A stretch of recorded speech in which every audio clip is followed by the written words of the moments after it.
ओम नमः शिवाय। नमः शिवाय।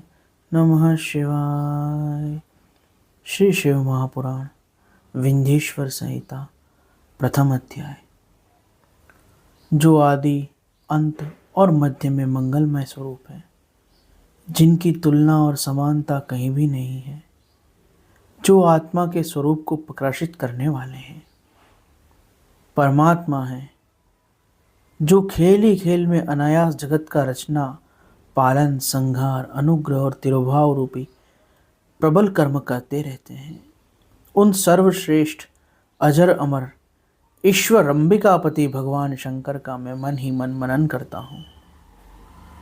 व्यास जी कहते हैं, जो धर्म का महान क्षेत्र है, जहाँ गंगा यमुना का संगम हुआ, उस परम पुण्यमय प्रयाग में जो ब्रह्मलोक का मार्ग है, सत्यव्रत में रहने वाले तेजस्वी महात्मा मुनियों का एक विशाल आयोजन हुआ। उस ज्ञान यज्ञ का समाचार सुनकर पुराण शिरोमणि व्यास जी के शिष्य सूत जी वहाँ संतों ऋषि मुनियों के दर्शन करने के लिए आए। सूत जी को आते देख वह मुनि उस समय हर्ष से खिल उठे और अत्यंत प्रसन्न चित्त से उन्होंने उनका स्वागत सत्कार किया एवं कहा, हे उत्तम बुद्धि वाले सूत जी, इस समय हमें एक ही बात सुननी है। यदि आप अनुग्रह करें तो गोपनीय होने पर भी उसका वर्णन करें। जब घोर कलयुग आएगा, मनुष्य पुण्य कर्म से दूर रहेंगे, दुराचार में फंस जाएंगे, सबके सब सत्य भाषण से मुंह फेर लेंगे, दूसरों की निंदा में तत्पर होंगे, पराये धन को हड़प लेंगे, पराई स्त्री और धन की इच्छा करेंगे, उनका मन दूसरों की स्त्रियों में आसक्त होगा, वे दूसरे प्राणियों की हिंसा किया करेंगे, अपने शरीर को ही सत्य समझेंगे, संसार को ही सत्य सुख समझेंगे। वह मूढ़ होंगे, नास्तिक होंगे, पशुओं जैसा आचरण करेंगे, माता पिता से घृणा करेंगे।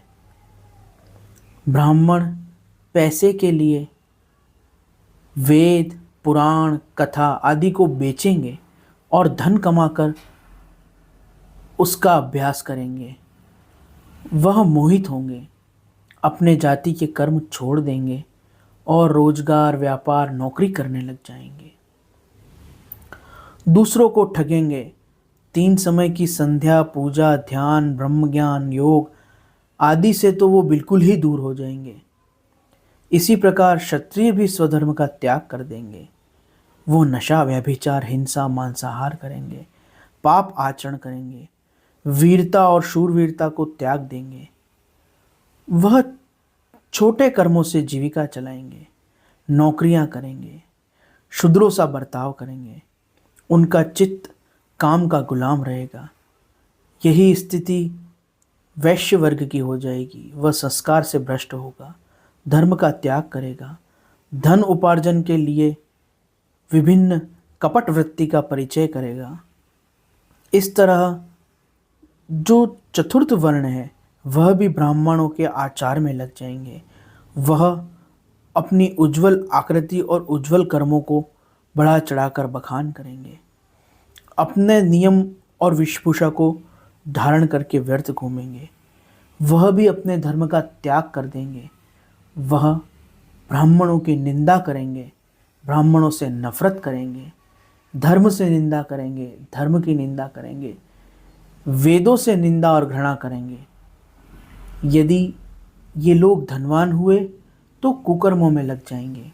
यदि इनको ज्ञान मिला तो ये वाद विवाद संघर्ष में लग जाएंगे। यदि यह गरीब और निर्धन हुए तो हिंसा, चोरी, पापाचार में लग जाएंगे। अपने को श्रेष्ठ मानेंगे और सभी जगह वैवाहिक संबंध स्थापित करेंगे। समस्त वर्ण उनके संपर्क से भ्रष्ट होंगे।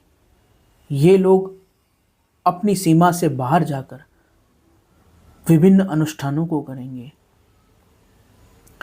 जिसका जो नियम है, जिसका जो आचरण है, वह उसे त्याग करके मनमाने आचरण से घूमेगा। स्त्रियां प्रायः सदाचार से भ्रष्ट हो जाएंगी, पति का अपमान करेंगी, सास ससुर का अपमान करेंगी, किसी से नहीं डरेंगी, मन मलिन का भोजन करेंगी, लज्जाहीन हाव भाव बताएंगी। उनका शील और स्वभाव बहुत बुरा होगा।